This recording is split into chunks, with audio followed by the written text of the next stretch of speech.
Now we'll turn the program over to Dr. Mouradian, who's on the screen. Thank you. Can you hear me? Yes. Not well. Okay. Can you make it well. louder? Let's see. I'm speaking probably as loudly as I can. Cassie, is there, I'm sorry, is there a way, Alexis, to turn this up? Can it be made a little bit louder? I can hear you all well. Is that any better? That's better. Okay, I will try to speak loudly. Please tell me if you can't hear me. Thank you so much, Dr. Rostoff, and members of the Roundtable Planning Committee and speakers for the opportunity to participate. I think I'm a bit of a slow learner because I think the concept of health literacy I was late to come to this, but after really steeping myself in this, I see that Alice Horowitz is my high priestess of health literacy. You were right before we all even were thinking about it. I now see that health literacy is both a driver of integration because it speaks to the failure that we have of informing patients on the informed consent.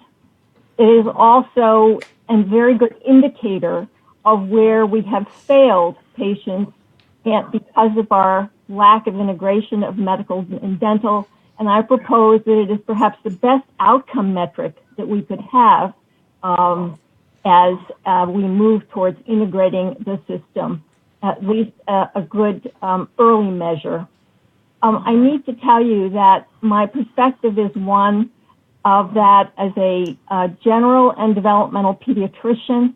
The first 15 years of my practice life were just in general, these two areas, and my lack of knowledge of oral health, despite the fact that my father was a dentist, and that was my first job in high school, working as his dental assistant, was not challenged until I got to the craniofacial clinic context. And we've talked a lot about primary care today, but I want to urge you to look at the craniofacial clinic as the best model of integration that I believe exists today.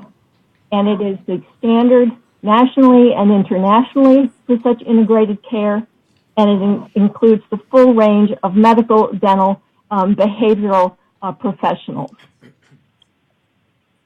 In the craniofacial clinic, I learned how little I really knew about oral health, and it took me on a personal mission to understand the ethical and health consequences of this medical-dental divide. It took me to the health policy world, and eventually to NIDCR, where I had the privilege of working, helping to chair the Surgeon General's Conference on Children and Oral Health. I want to just say we have come so far. You do not get discouraged. When we put out the call for papers for the Surgeon General's report, we had Surgeon General's Conference, we had 5 abstracts on the integration of medicine and dentistry. Now, I know there were other programs out there, such as in Kaiser and various efforts around the country, but there were very, very few overall. And when you read that remarkable background paper that Kathy Atchison and Jane Weintraub and Gary Rozier have put together, you can see the richness now of the numbers of programs. It's just an embarrassment of riches. Now, we have much data to be gleaned from these, much more standardization of these efforts, but I can tell you, I just was so wowed when I looked back at this information. I haven't looked at it for a while. So when I returned from the Surgeon General's work, I went back to the University of Washington, and I actually moved from the School of Medicine to the School of Dentistry.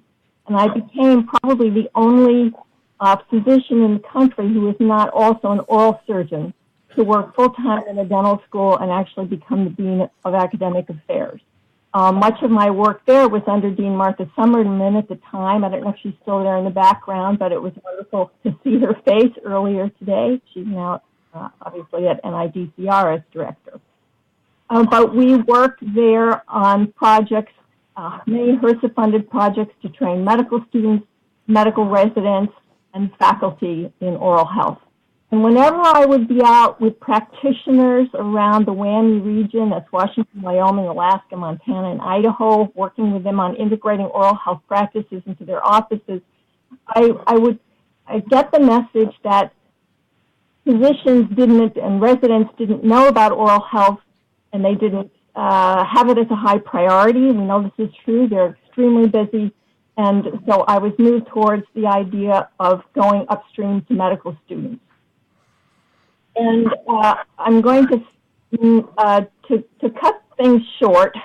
I would say that there is, as Hugh points out, you continue to push, and then the resistance of the two systems comes back in, and the training drops, and we really do have, an awful lot of inertia behind our separate institutions.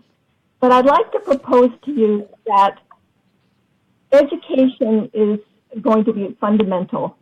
And I want to say education of healthcare professionals, because even though Dr. Schillinger rightly points out that we identify only perhaps 10% of health outcomes as being attributable to actual access to care, we health professionals control a lot of the policies. We control what happens when services are actually offered to patients, and by our own health literacy, oral health literacy, or lack thereof, we are educating patients all the time about what's important and not important. So I would start with health professional education. And I have seen, partly because of that, and also because I have lived long enough in the dental world and medical world to see the impact of educational programs. I don't know how many of you there were involved in the dental education efforts, the pipeline programs to integrate community-based education into dentistry and dental education. This was jump-started by private foundations, Robert Wood Johnson, Kellogg, California Endowment, and over a decade, we went from having very few schools that had community-based rotations to it being a requirement among accreditors, the Commission on Dental Accreditation. I saw it change in our school from where faculty didn't want students to go out and students didn't want to go out to where they were thrilled to send students out and students wanted to go out. So I do believe education can change culture over time. And I'd like to propose just such a pipeline of medical and dental integration. But you need about a dozen schools working on this, just not one or two programs around the country. I also want to underscore what Dr. Lamster says. This is a two-sided street. You know, my dental students, they don't really want to learn about systemic health. They complain all the time when they study with medical students. It's too much. The faculty say they can't do this and they can't possibly do this and learn their dental surgical skills as well, and besides, they'll never use it. But when you actually put people together and you give them those experiences, it changes them. And you get different outcomes. You have to some extent, not listen to them.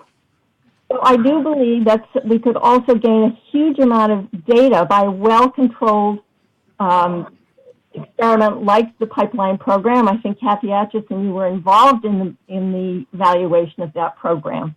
We need to do a similar thing with involving our dental providers and in their educational phase and learning how to provide primary care tasks.